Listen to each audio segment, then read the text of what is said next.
하고 후딱 가보겠습니다. A매치 분석 별 의미 없어요 여러분들. 결과 보면 알잖아. 핸디값도 크고 해가지고 분석이 막 크게 의미가 없습니다 솔직히. 선수들도 이게 좀 동기부여적으로 클럽보다는 좀 떨어질 수밖에 없어. 특히나 유로 예선도 어쨌든 간에 이게 뭐 사실상 강팀들이 올라갈 확률이 높기 때문에 뭐 한두 경기 뭐 못 이긴다고 해서 뭐 그런 거 없잖아요. 남은 경기 뭐 잘하면 되지. 약간 그런 메타가 있어요. 어쨌든 리그가 지금 진행 중인 상황이고 막바지에 이제 뭐 프리미어리그도 그렇고 뭐 세리에 라리가 다 치열한 지금 흐름에 있어서 좀 몸을 사리는 선수들도 분명 경기를 볼 때마다 매 경기 보이더라고. 몸 사리는 새끼들이. 참 그 족 같은 게 강팀들이 다 사려요. 이상하게. 이상하게 마인 받은 팀들이 다 사리더라. 어, 어쨌든 그런 맥락에서 조금 동전 던지기. 이게 내가 분석을 하면서 맞추는 건지 진짜로 이게 뭐 약간 운빨로 이게 동전을 던지는 분석을 하는 건지 나도 잘 모르겠어요.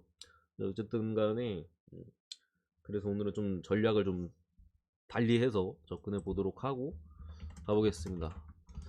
호주 대 에콰도르 연짝 매치고 A 매치입니다. 이제 직전 경기는 호주가 3대1로 승리를 거뒀죠. 뭐 이 세 골 안에는 뭐 세트피스에서의 득점이나 아니면은 약간 오프사이드 판정 관련 이슈가 호주가 좀 섞여 있었던 그런 득점이고 양 팀의 색깔은 뭐 확실해요. 에콰도르가 확실히 주도적인 경기 운영을 펼쳤고 호주는 본인들이 이제 계획을 했던 역습 위주의 경기 그런 측면에서 에콰도르가 전반 특히 전반에 호주의 역습에 조금 많이 고전을 했었죠. 하나는 옵사긴 합니다만 어쨌든 위협적인 찬스를 몇 차례 좀 전반전에 내줬었던 부분도 있고 에콰도르 같은 경우 그래도 주도적인 경기 운영을 통해서 호주를 나름대로는 두드렸던 흐름에 있어서 뭐 완벽한 찬스까지는 만드는데 좀 어려움이 있었는데 오늘 경기는 일단 호주가 로테이션 돌아갈 가능성이 좀 높습니다. 뭐 수비 쪽에 스타르, 레스터 시티, 잘치에서 겨울에 넘어온 레스터 수비수도 부상으로 이제 레스터 복귀를 해가지고 뭐 이탈이 있는 상황에서 뭐 감독이 전체적인 좀 로테이션으로 돌아갈 가능성에 대한 언급을 좀 일단은 인터뷰상으로 좀 보여줬었고 에콰도르 같은 경우에는 일단은 뭐 라인업상으로 막 다이나믹한 호주보다는 큰 변화가 있을 걸로 보이진 않습니다. 카이세도 브라이튼의 이제 핵심 미드필더죠.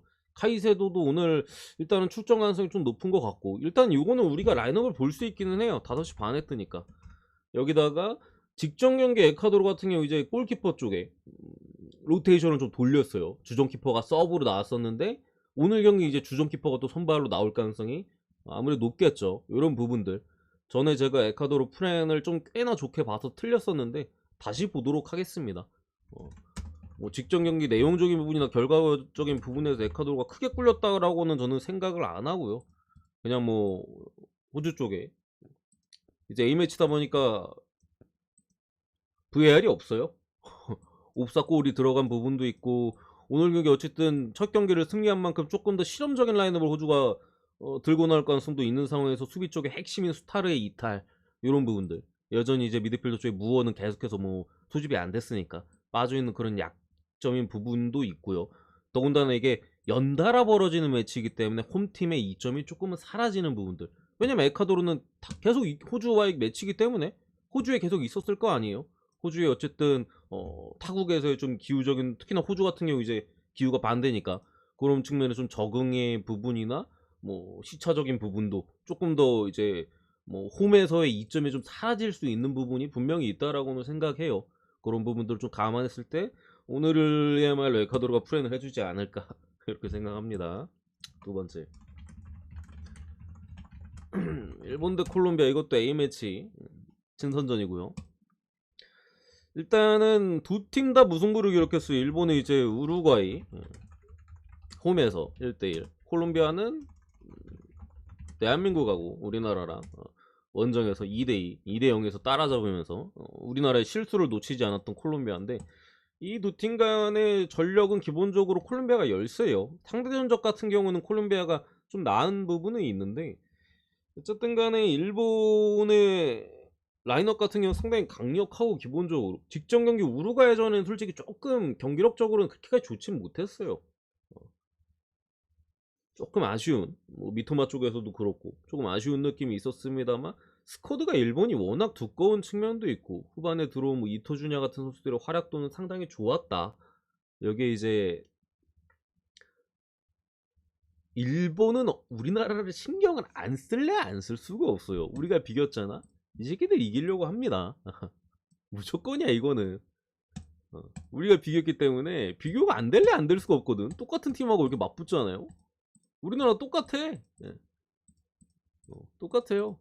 비겼기 때문에 서로 자존심이 걸려있는 싸움이기 때문에 이거는 일본이 원래 A매치에서는 결과보다는 내용과 우리가 이 평가전을 통해서 얻고자 했던 것들, 이런 부분을 조금 실험해보고, 이런 선수를 실험해보고. 일본 종특이잖아 이게. 어느 스포츠나 다 우리는 결과주의인데 일본은 좀 내용을 좀 중요시 하잖아요. 뭐 그런 부분에 있어서 뭐 1대1 무승부가 나왔다고는 하나, 요거는 일본이 결과만큼도 가져가려고 할 가능성 상당히 높다. 여기에 뭐 스쿼드 뎁스적인 측면도 뭐 거의 월드컵도 더블 스쿼드로 갔잖아요. 더블 스쿼드 느낌이기 때문에 우루과이보다는 콜롬비아가 약해요. 더 보면 우리나라와의 경기에서 우리의 상당히 공격적인 모습에 콜롬비아가 좀 많이 당황하는 모습들을 보여줬었는데, 일본 같은 경우는 이제 압박 자체는 우리보다는 좀 떨어질지언정 패싱 자체는 우리보다는 좀 좋거든요.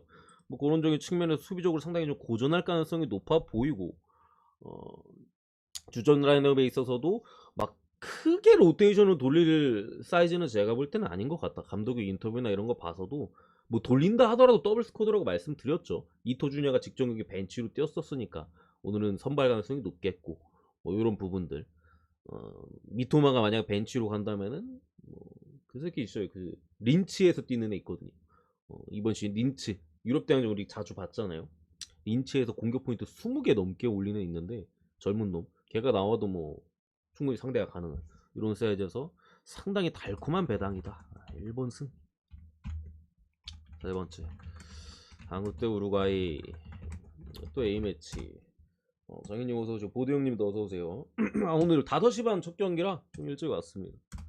일찍 왔고, 일단은 우루과이 같은 경우에는 역시나 미드필더진에서의 뭐 카바니, 뭐 수아레즈 이런 애들 다 없어요. 고딘도 없고, 세대 교체 타이밍임에도 발베르데가 버티고 있는 이제 미드필더진은 확실히 조금 매서움이 있다라는 걸 일본전에 비비는 능력 자체는 있다라는 걸 좀 보여줬었고, 우리 같은 경우에는 확실히 그 벤투 감독 체제부터 이어져오는 그 빌드업, 조금 더 적극적인 경기 운영, 그런 것들이 이제 콜롬비아전에 보여줬었죠. 다만 이 옛날 본프렐의 생각이 좀 나는데, 워낙 적극적으로 하다 보니까 수비 라인에서 한두 번 실수하면 그냥 먹혀요. 직전 경기도 막말로 김민재 없었으면은 2대0 뒤집혔을 수도 있습니다, 진짜로. 근데 오늘 경기 김민재가 선발로 나오느냐 안 나오냐도 제가 볼 때 좀 중요할 수 있을 것 같고, 안 나올 수도 있을 것 같아요. 뭐 인터뷰는 뭐 일단 무실점 뭐 발베르데 얘기하면서 이강인과의 그런 것들 이기겠다 뭐 이렇게 하긴 했는데, 뭐 수비적인 밸런스를 잡기에는 조금 쉽지는 않아 보이고, 생각보다 너무 닭공 위주로 가는 부분이 있어 보이는데, 제 생각에는 A매치 중에서는 이 경기가 제일 어려워 보여요. 일단 우리가 질 것 같지는 않거든요, 제가 봤을 때.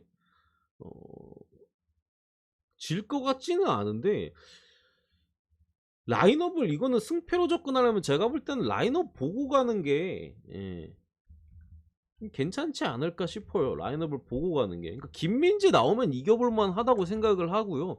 김민재 빠진다면 이제 뭐 무 찍거나 다득점 찍거나 이런 사이즈로 가는 게. 그래서 근데 어쨌든 요건 뭐 라인업 볼 수 있으니까 그런 식으로 접근하는 게 좀 괜찮지 않을까 싶어요. 어쨌든 뭐 우리도 공격 쪽에서 작업만큼은 콜롬비아전에 우리가 또 봤듯이 상당히 좀 매서운 측면들도 있었다라고 생각을 해요. 다만 이제 뒷문이 헐거워서 그렇지. 근데 우리가 뭐 우루과이 상대로 뭐 3골 이상 기록하기엔 좀 빡세잖아 솔직히. 한 골, 2골 뭐 고선에서 마무리될 가능성이 높은데, 어찌됐든 간에 공격이 좋건 안 좋건 수비가 열린다면은 결국에는 좀 어려운 흐름으로 갈 가능성이 높다라는 거고, 뭐 우리가 수비적으로 잘 잠궜을 시에는 그래도 홈에서의 확실한 이점도 있고, 또 아직까지 클린스만 뭐 첫 경기밖에 안 했으니까 클린스만호가 첫 승이 없잖아요. 그런 부분에 대한 또 의지들, 선수들에 대한 또 우루과이가 인종차별 개이새끼들 해가지고 또 선수들이 동기부여가 어느 정도 된 점을 봤을 때 김민재가 나오면 이길만하다. 다만 빠진다면 역시나 수비 쪽에서 불안감이 있을 것이다. 이렇게 보는 게 제 생각에는 맞다라고 생각합니다. 그래서 요거는 뭐 라인업을 좀 보고 가는 게 김민재가 워낙 커. 지금 뭐 세계 수비수들 센터백들 제일 잘하는 놈들 뽑아놔도 그 안에 김민재가 들어가는 수준이니까 그럴 수밖에 없다고 생각합니다. 김민재 출전 여부가 제일 중요하다. 넘어가겠습니다. 아르메니아 대 키프로스. 이거는 이제 유로 예선이고요. 이제 아르메니아 같은 경우 직전 경기 숙적인 터키 상대로 홈에서 2대1 패배. 아쉽게 이 터키한테 중거리 상당히 좀 거친 경기이기도 했고 뭐 아르메니아가 상대 자책골로 일찌감치 앞서가긴 했습니다만 중거리 두 방에 경기 내용적으로는 뭐 비비는 내용에서의 경기는 아르메니아가 충분히 잘 펼쳤습니다만 중거리 두 방에 그냥 깨졌고요. 키프로스 같은 경우에도 키프로스 어디였죠? 어디였더라? 갑자기 헷갈리네. 3대0으로 졌는데 스코틀랜드 스코틀랜드 상대로 나름대로 뭐 전반전 0대0으로 끝마치고 그러니까 스코틀랜드가 조금 쉬운 찬스도 좀 놓친 것도 있는데 어쨌든 전체적으로 뭐 내려앉은 형태에서 나름 잘 비볐다라고는 생각했는데 마지막에 무너졌죠. 마지막에 무너지면 3대0 패배. 둘 다 패배한 팀끼리의 대결인데 둘 다 뭐 직전 경기 뭐 터키 그리고 키프로스는 스코틀랜드 상대로 나름대로의 좀 내용은 보여줬다라고 생각을 해요.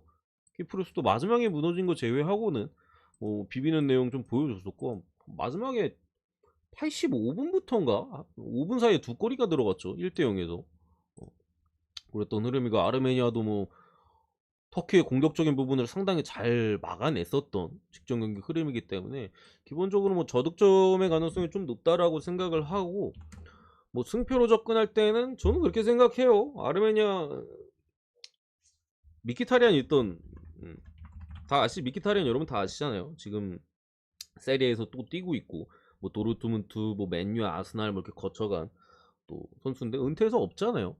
미키가 없는 아르메니아는 믿을래야 믿을 수가 없어요. 어차피 둘 다 수비적으로는 직전 경기 나쁘지 않았던 거를 감안한다면 결국은 무승부 그런 식의 접근이 제가 볼 때는 제일 합리적이지 않나 싶어요. 배당도 좋고 이걸 정배 쪽으로 접근하기에는 조금은 불편함이 있다. 뭐 언더 찍거나 뭐 무나 프렌 찍거나 이런 쪽으로 접근하는 게 좀 더 괜찮아 보이는 경기로 봅니다.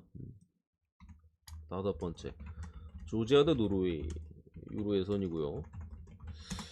일단은 홀란드는 없습니다. 계속해서 당연히 빠져 있는 상황에서 조지아는 이제 여러분들 아시는 흡이차의 나라입니다. 흡이차. 아르메니아 A매치야? A매치네? 예. 뭐 분석은 달라지지 않습니다. A매치는 뭐 똑같이 무슨 뭐 프렌 언더 A매치네. 이거 왜 A매치냐? 죄송합니다. 똑같아요. 달라질 건 없다. 둘이 뭐 어차피 유로 예선이든 A매치든 둘이 올라갈 거 아니잖아요. 둘 다 지들이 떨어지는 거 알고 있기 때문에 큰 차이는 없다. 또 홀란드가 없는 상황이고 조지아는 이제 여러분들 잘 아시는 흡이차랑 뭐 바코도 있고 상당히 이제 예전 아예 변방 느낌에서는 조금 올라와 있는 팀이죠. 직전 유로 유로 몇이지? 2022였나요?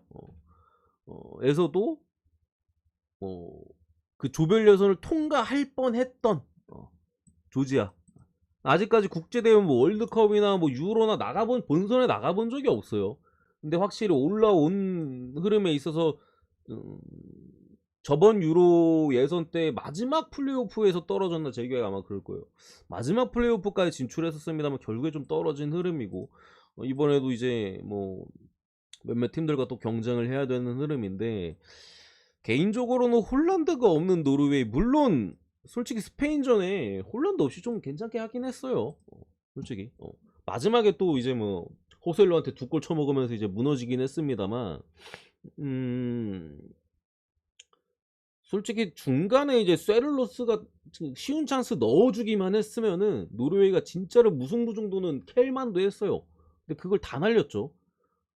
제가 쇠를로스 잘한다고 한 게 무색할 만큼 너무 찬스들을 좀 날리는 모습들을 보여줬었는데 뭐 셀룰로스가 못 넣으면 노르웨이 못 이겨요. 왜냐면 홀란드가 없는 상황에서 주포가 셀룰로스인데 지가 못 해주면 못 넣는 부분인데 어쨌든 뭐 직전 경기 스페인전에 날렸다 하더라도 어, 현재 폼 자체는 괜찮으니까 뭐 미드필더 쪽에서도 웨데고르 같은 자원들이 확실히 좀 좋은 모습을 보여줬었고 근데 이 경기는 제가 볼 때는 상당히 박빙으로 흘러갈 가능성이 높아요. 이거 홀란드가 있으면 노르웨이가 잡는 사이즈로 갈 가능성이 높다고는 보여지는데 결국 조지아도 이 경기력이 괜찮거든요. 어, 그런 좋은 이런 선수들과 황금 세대들 흐름이 이어져 가지고 네이션스 리그에서도 항상 뭐 C그룹 C리그에서 전전하던 조지아가 이제 여기서 1위 찍고 B로 승격했잖아요. 승격. 조지아는 지금 제일 조지아 축구 역사상 가장 잘하는 때예요. 그런 만큼 쉽게 무너질 가능성은 제가 볼 때는 없어 보인다. 상당히 노르웨이도 다만 뭐 홀란드 같은 경우 월드컵 보면서 이제 부글부글 끓었다라고 표현할 만큼 뭐 외적으로 마찬가지고 이 국제대회에서의 그런 욕심들이 가득한 팀이기 때문에 쉽게 물러설 스페인 상대로도 그 정도로 경기력 보여줬던 만큼 그럴 가능성이 좀 떨어지는 부분에 있어서 그래도 뭐 노르웨이가 질 가능성은 조금은 떨어지지 않을까 싶어요. 제가 볼 때는 어쨌든 요 조 같은 경우에는 결국에 2위 싸움을 이 조지아랑 노르웨이가 해야 되는 흐름이거든요. 그런 흐름 스페인이 있기 때문에 스페인 그리고 스코틀랜드, 조지아, 노르웨이 생각보다 2위 싸움이 까다로운 조예요.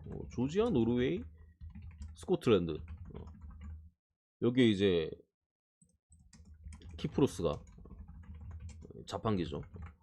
이 세 팀이 경쟁해야 되는 흐름이기 때문에 벌써 노르웨이는 1패를 안았고 2패로 간다면 조금 그럴 만한 흐름에서 저는 무승부에 못 치기 괜찮은 경기라고 봅니다. 이 경기는 무승부에 못 노르웨이가 근소한 우위가 있긴 합니다만 조지아 원정에서 굉장히 어려울 것이다. 무 쪽을 조금 더 보긴 해요. 저는 무승부 쪽 아시겠죠? 아니 NZX 형님 그때 한 달치 하셨잖아. 50개 왜 오나 하셨어? 한 달치 하셨는데 저 뭐야 4월 17일까지신데 까먹으셨나? 뽀찌로 받겠습니다. 고맙습니다. 그냥 주신 거예요? 감사드립니다. 이건 넘어갑시다. 커피값? 감사드립니다. 그리고 뭐 우즈벡 이거 베네수엘라랑 뭐 아랍에미리트 터키 이런 경기 솔직히 터키 태국 이거 A매치인데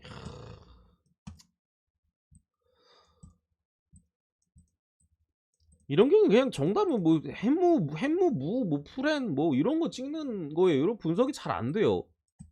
뭐 내용적으로는 베네수엘라가 직전 경기 사우디 상대로 상당히 좀 수비적으로 단단한 모습을 보여줬었고 우즈벡이 좀 고전할 만한 팀이라고 보여줘요. 기본적으로 남비 팀이잖아. 우즈벡은 아시아에서 이제 수준 뭐 중위권 정도 수준의 팀이고 우즈벡이 고전할 수밖에 없는 내용이라고 일단은 보여집니다. 베네수엘라가 어쨌든 간에 마찬가지로 아까 에콰도르와 마찬가지로 이제 또 중동 쪽에서 계속해서 머무르고 있는 흐름에 있어서 그쪽 기후나 이런 걸 조금은 더 적응했을 가능성 이런 부분 때문에 이제 해외 배당 자체는 베네수엘라 쪽으로 상당히 많이 빠지고 있다라고 말씀드리겠고 아랍에미리트 대 태국도 일단 박항서 감독이 없어요. 매직이 없기 때문에 상당히 좀 좋지 않습니다. 태국 같은 경우 특히나 이제 직전 배트맨에서는 안 잡혀 있긴 했었습니다만 직전 이제 A매치 시리아와 이제 평가전이 있었는데 내용은 좋았어요. 내용은 좋았는데 졌어요. 3대1로. 결국 이제 완전히 그래도 박항서 감독이 만들어 놓은 게 있으니까 주도권 잡고 이제 공격하다가 결국 이제 수비 쪽에 실수나 뭐 이런 그러네 베트남 정신이 없냐 어쨌든 간에 태국 같은 경우 확실히 베트남보다 이 얘기를 하려다가 박항서 감독이 나왔나 보다. 그러니까 태국 같은 경우가 베트남보다도 박항서 감독이 또 베트남보다도 더 주도적인 경기 운영을 잘하는 팀이거든요. 이 얘기를 하려다가 말이 잘못 나오고 밤을 샜어요, 여러분들 내가. 주도적인 경기 운영. 우리가 또 베트남 쪽 그 컵 대회에서 봤잖아요. 태국이 한 수 위라는 걸. 결국 동남아는. 그런 부분에 있어서 시리아와의 경기에서 확실히 주도적인 경기 운영이나 이런 것들은 보여줬었는데, 아유, 죄송합니다. 나도 이게 실수할 때가 있어. 내가 적어놨는데 그 얘기를 하면서 이게 하려고 넘어가려다 내가 이거 그냥 했나봐. 어쨌든 그런 부분에 있어서, 근데 어쨌든 간에 수비적인 실수가 나오면서 그냥 무너져 버렸어요. 내용은 존나게 좋았으나 결국 결과를 얻지 못했던, 수비적으로 많이 무너져 있었던 흐름인데, 개인적으로는 이 경기도 배팅하기엔 되게 까다로운 경기라고 생각합니다. 전력은 아랍에미리트가 더 좋아요. 배당에서 나오듯이 태국보다는 아랍이 공을 더 잘 찹니다. 기본적으로 저쪽 애들이 더 잘 차요. 뭐 아첨 같은 거 해도 아랍에미리트 팀들이 뭐 태국 팀보다 훨씬 나으니까 그런 부분이 있는데, 글쎄요, 아랍에미리트 애들 A매치 들어가면은 경기 제대로 안 해요. 얘들은 자국 리그에서나 여러 가지로 돈도 많이 주고, 기본적으로 뭐 말씀드렸죠. A매치만 했다 하면은 막 그냥 들어 눕고 좀 대충 뛰고, 뭐 근본이 없는 놈들이기 때문에, 그런 측면이 있기 때문에 이 경기도 개인적으로는 접근할 만한 경기는 아니라고 일단은 생각을 해요. 아부다비 아랍에미리트 홈입니다. 아랍 홈이야. 개인적으로는 찍는다면은 굳이 보면 다득점. 그래도 태국이 어쨌든 공격적으로는 양팀 다 서로의 수비를 공략할 수 있는 포인트는 있다라고 보여지는데, 솔직히 막 땡기는 경기는 아닙니다. 뭐 다른 경기들 많으니까 오늘 경기가 엄청 많거든요. 그래서 뭐 A매치 이런 아시아 국가끼리의 대결은 솔직히 피하는 게 낫다 라고 보이고요. 몇 번째야? 대충 가겠습니다. 독일 대 벨기에 유로 예선이고요. 일단은 아니다, 이거 A매치다. 실수는 한두 번으로 족하죠. 이거 A매치 맞지? A매치. A매치고, 일단은 뭐 벨기에 같은 경우도 감독 교체 효과가 확실히 있기는 해. 이게 직종이 뭐 스웨덴 상대로 뭐 스코어만큼 압도적인 경기를 보여주지는 않았어요. 벨기에가 3대 0으로 이긴 것 치고는 내용적으로는 뭐 살짝 비등비등한 선에서 이제 벨기에가 확실히 마무리를 할 때 퀄리티는 있었어요. 조금 더 서로 이제 이거 찬스인데 하는 장면에서 이제 벨기에가 조금 더 공격에 대한 루카쿠를 활용하는 그런 움직임이라든가 그런 것들은 확실히 더 좋긴 했단 말이에요. 결국 감독 교체되면서 제가 직전 분석 때도 말씀드렸듯이 아자르를 안 쓰게 됐죠. 아자르가 뭐 은퇴한 부분도 있으면 트로사 훨씬 더 좋은 자원들. 아자르도 그랬잖아요. 나 월드컵 때 내가 왜 선발인지 모르겠어. 트로사가 있는데 왜 내가 선발이었지? 라고 했잖아요. 근데 어쨌든 그때는 아자르가 선발이었고 트로사가 들어가면서 확실히 좀 더 나은 모습들을 보여줬었고, 뭐 여러 그런, 쉽게 말씀드리면은 고인물, 썩은 물에 대한 변화들이 벨기에가 확실히 이전만큼 좀 강했던 모습을, 뭐 예전 황금 세대까지는 아니더라도 조금은 되찾은 느낌이 없잖아 있어 보이고, 독일 같은 경우는 일단 라인업이 직전 페루전에도 제가 말씀드렸지만 정상이 아니에요. 소집 명단 자체도 조금 약하고요, 평소보다도. 뭐 개최국이라 안 합니다. 유로 개최국이라 그냥 다이렉트 패스예요. 어쨌든 그런 부분이나 뭐 하베르츠나 니코 쉘로토베 뭐 이런 전방이나 수비 쪽 자원들도 지금 결장이 있어요. 그래서 이게 예상 라인업 같은 걸로 딱 보잖아요, 여러분들아. 독일이 생각보다 강하지가 않아. 토마스 밀러나 이런 애들도 없고요. 지금 가뜩이나 그런 상황에서 뭐 무시할라도 빠져 있고, 뭐 좀 전에 말씀드린 니코 쉘로토백이나 하베르츠도 없기 때문에, 뭐 특히 니코 쉘로토백 빠지면 아마 켈러가 나와야 되는데, 그런 부분에서 독일의 어쨌든 수비적인 부분에서도 조금 안정감이나, 그리고 오른쪽 백에는 마리우스 볼프를 계속 쓰더라고. 욕 되게 많이 먹던데 얘 쓴다고.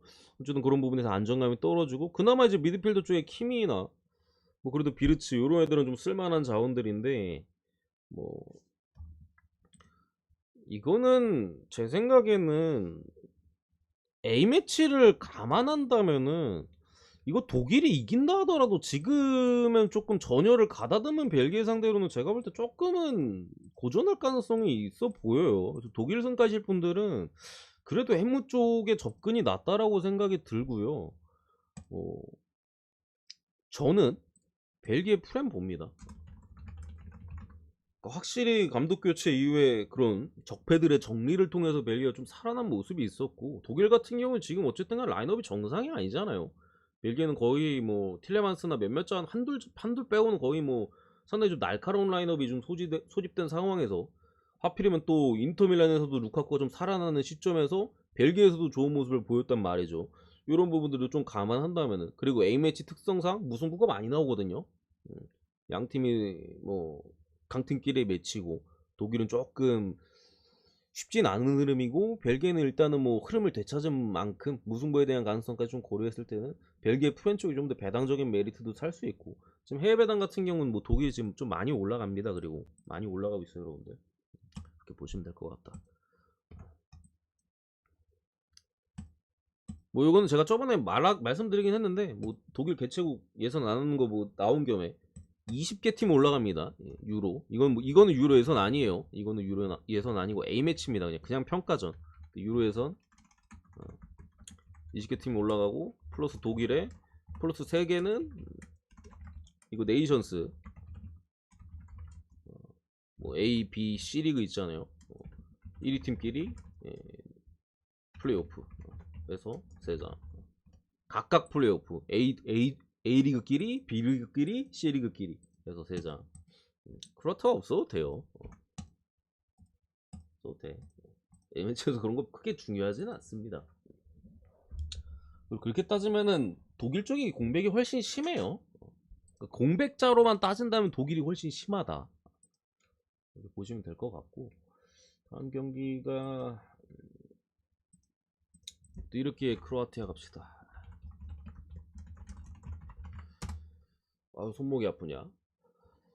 자, 이거 유로 예선이고, 자, 일단 터키 같은 경우에는 큰 공백은 지금 없습니다. 뭐 직전 경기들이나 뭐 여기에서 뭐 추가적인 부상자나 뭐 이런 거는 지금 없는 상태고, 크로아티아 같은 경우도 지금 전방 쪽에 리바야가 일단은 부상으로 빠져 있긴 한데요. 뭐 크라메르치를 다시 써야겠죠. 이러면 다시 쓰고, 뭐 좀 더 오르시치 같은 자원들 쓰거나 해야 될 것 같은데, 어쨌든 크로아티아 힘은 이제 중원이니까 직전 경기 이제 두 팀의 내용적인 부분은 터키는 이기고, 이제 크로는 1대1 무승부를 띄우긴 했어요. 근데 이게 아이러니하게도 터키는 이겼는데 못했고요, 크로는 비겼는데 잘했어요. 음. 크로아티아 같은 경우 직전 경기 이제 웨일즈와의 홈에서 열린 경기가 있었는데, 마지막에 롱스로인으로 이제 실점을 하면서 1대1 무승부를 띄웠는데, 이거는 그냥 무승부가 어떻게 떴지? 싶은 경기예요. 그냥 크로아티아가 거의 제가 볼 땐 99대 1 수준으로 압도를 했었던 매치에서 그냥 찬스 많이 날리고 골대 맞추고, 골대는 물론 뽀록이긴 합니다만 골대 맞추고, 웨일즈가 슈팅이 5개도 안 됐는데 그 마지막 그 딱 한 방, 그게 하필은 교체랑 맞물리면서, 아니 그때 감독 교체를 왜 했지? 원래 그럴 때 교체하면 안 되거든요. 근데 갑자기 모드리치 빼고 교체하다가 이제 수비 라인 꼬이면서 그냥 롱스로잉에 그냥 한 방 먹으면서 1대1 무승부를 띄웠습니다만, 어쨌든 내용적인 부분에 있어서는 크로아티아답게 이제 중원 쪽에서 확실히 우위를 보여줬었고, 오늘 경기도 터키 상대로 충분한 중원에서의 우위는 가져갈 가능성이 높다고 보여집니다. 뭐 터키 역시도 뭐 차르노글루나 뭐 외즈칸 이런 애들이 있긴 합니다만, 크로아티아에 비해서는 확실히 뎁스도 딸리고요, 선수적인 질적인 부분도 딸려요. 그렇다고 뭐 공격적인 부분이 낮냐? 뭐 그런 것도 딱히 아니고요. 조금 더 공격 수준은 솔직히 터키가 조금 더 낫다라고 보기는 해요. 요즘 뭐 위날도 폼이 괜찮고, 윈데르도 마르세유에서 워낙 잘해주고 있으니까. 다만 이제 볼 소유에 대한 부분에 있어서 터키가 좀 걱정이 있다. 뭐 직전 경기에 아르메니아, 물론 이제 100년 전에 이제 서로 이제 학살 관련해서 역사적 이슈가 있었기 때문에 원정 경기에서 엄청 고전할 걸로 예상이 되긴 했습니다만, 그 경기에서도 이제 좀 좋은 찬스들이나 이런 걸 만드는 데 있어서 터키가 상당히 고전을 했었거든요. 이런 부분을 봤을 때 귀신같이 웨일즈 상대 무띄우고 터키 원정에서 이길 가능성이 크로아티아가 있지 않을까라고 봐요. 경기 내용도 괜찮았고, 오히려 여기서 무승부를 띄운 부분이 조금 더 이제 집중을 할 수 있는 포인트가 될 수 있을 것 같고, 이런 부분 좀 감안했지. 저는 크로아티아 이 정도 배당이면은 괜찮아 보인다. 적어도 질 것 같지는 않다. 이게 뭐 못 이길 것 같다라고 생각하시는 분들 뭐 무승부 회무에 대한 접근도 있어 보여. 질 것 같지는 않아. 제가 봤을 때 사이즈가 이렇게 경기력을 봤을 때는 크로아티아가 질 것 같지는 않아요. 승을 보고요. 어쨌든 터키 원정이 좀 어려운 곳이거든요. 이런 부분들 좀 봤을 때는 햄무 쪽의 접근도 뭐 생각해 볼 수 있겠다. 이렇게 보시면 될 것 같다. 이게 되게 재밌는 게 지금 이 A매치 기간에 한 번 통수 치면은 한 번은 해주는 이런 흐름이에요. 아니 진짜로 여러분들이 떠올려봐. 한 번 통수 치면 한 번은 해줘. 한 번 해주면 한 번 통수 쳐요. 그래서 한 번 해준 팀을 다시 간다? 그럼 틀리는 거야. 저처럼. 통수 쳤다고 안 간다? 그러면 해주는 거야. 귀신같이. 15 이번엔 이기네 개새끼들. 초반에 갔을 땐 틀리더니. 신기해 진짜로. A매치 주작 같은 경기들이 너무 많아요. 그리고 웨일스 대 라트비아 이거 유로 예선인데 둘이 붙어서 무승부가 많긴 합니다. 상대 전적이 무승부 많긴 해요. 예전 전적이나 아마 2승 4무 2패인가 그랬던 것 같은데 2승 4무 2패인가. 웨일즈 대 라트비아는 뭐 이거 일단 개똥배 받았는데 이게 그래요. 라트비아 같은 경우는 축구 변방이에요. 기본적으로 축구를 하는 나라가 아니에요. 뭐 많이 떨어지고 라트비아 같은 경우에는 이제 그 예전에 유럽 대항전에 피오렌티나랑 예전이 아니죠. 이번 시즌에 조별예선이었나? 아, 그 팀 이름이 기억 안 나네. 영어 3개였는데. 표는 이제 호주 라인업 뜨고. 어쨌든 그런 팀인데 기본적으로 신체 조건 자체는 라트비아가 우위예요. 그러니까 웨일즈 같은 경우는 당연히 속도로 라트비아를 공략해야 되고 라트비아는 장신 선수들이 많습니다. 그러다 보니까 세트피스나 뭐 이런 거에 있어서 한 방은 분명히 있는 팀이라고 보시면 되고 팀 색깔은 뻥축구입니다. 당연히 키가 크기 때문에 그냥 뻥뻥 내질러요 그냥. 뭐 이런 부분들인데 일단은 똥베로스의 메리트는 웨일즈는 없어요 여러분들. 왜 없냐? 주도적인 경기 운영이 불가능해 웨일즈는. 그 볼을 돌리거나 이런 움직임이 약해요. 이게 유럽에서도 웨일즈 약하잖아. 직전에 크로아티아전 봤잖아요. 수비하다 그냥 역습 한 번밖에 없어요. 그래서 본인들이 주도해야 될 때 그거를 잘 주도하는 흐름을 많이 가져가진 못해. 다만 그렇다고 이게 뭐 마인이 없다고 보기도 뭐 좀 애매한 게 라테면 공을 못 차는 팀이거든요. 그러니까 잠그다가 이제 뻥축구, 뭐 세트피스 한 방 이런 거밖에 없는데 결국 웨일즈가 잘 뚫어내냐 못 뚫어내냐의 싸움이라고 보여지긴 합니다만 글쎄요. 내용적으로는 솔직히 웨일즈가 뭐가 없어요. 이게 근데 그렇다고 뭐 라트비아 상대로 전력이 열세인 건 분명히 아니긴 하거든요. 근데 어쨌든 간에 저는 요런 경기는 사실 마인 찍기 좋은 경기라고 보지는 않습니다. 이게 근데 사실 A매치 때는 뭐 분석이 크게 의미가 없어요, 여러분들아. 그 경기장 분위기나 흐름 따라가는 거라서 또 이게 뭐 약간 리그랑 다르게 한두 경기하고 바로 툭 끊겨버리잖아요. 그러다 보니까 이게 뭐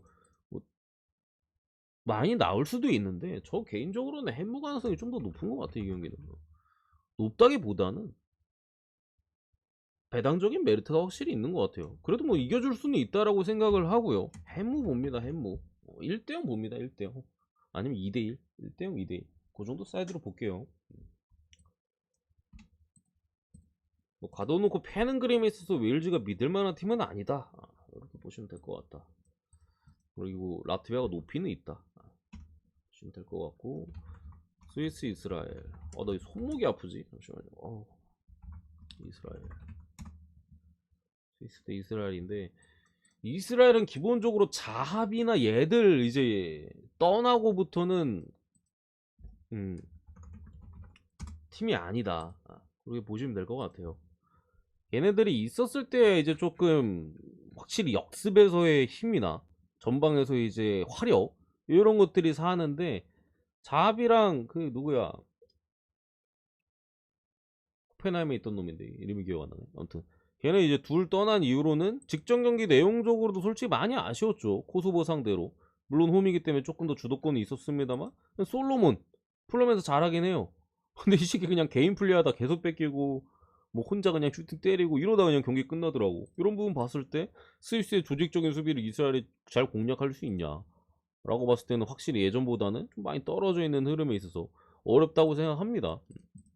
스위스가 아무리 뭐, 뭐 엠볼로라던가 이런 주포들이 부상이 있어요. 스위스도 지금 엠볼로도 그렇고 뭐 샤키리 같은 경우는 물론 나이가 많이 들긴 했습니다만 빠져 있고 뭐 이런 부분이 있는데 그래도 직전에 스테판이 또 3골을 기록했던 그런 부분들이나 뭐 자카나 이런 애들도 뭐 득점이나 어시스트에 충분히 가담했던 부분들을 봤을 때는 그래도 이거 지금의 이스라엘이라면 예전의 이스라엘이었다면 조금은 배당이 너무 짜지 않나 이렇게 생각했을 것 같은데 지금의 이스라엘이라면 일반 승준도는 챙겨줄 수 있다고 생각합니다. 다만 핸디는 패스할게요. 핸디는 패스. 뭐 찍을 거면 많이 찍는 게 맞는 것 같긴 한데 아 A매치 무섭다. 보시면 되고 그 다음에 이제 코소보 대 안도라 이거 예선이고 코소보 같은 경우 우리가 또 직전 경기 이제 프렌을 잘 잡았었죠. 좀 전에 봤었던 이스라엘과의 매치가 있었고 요거는 일단은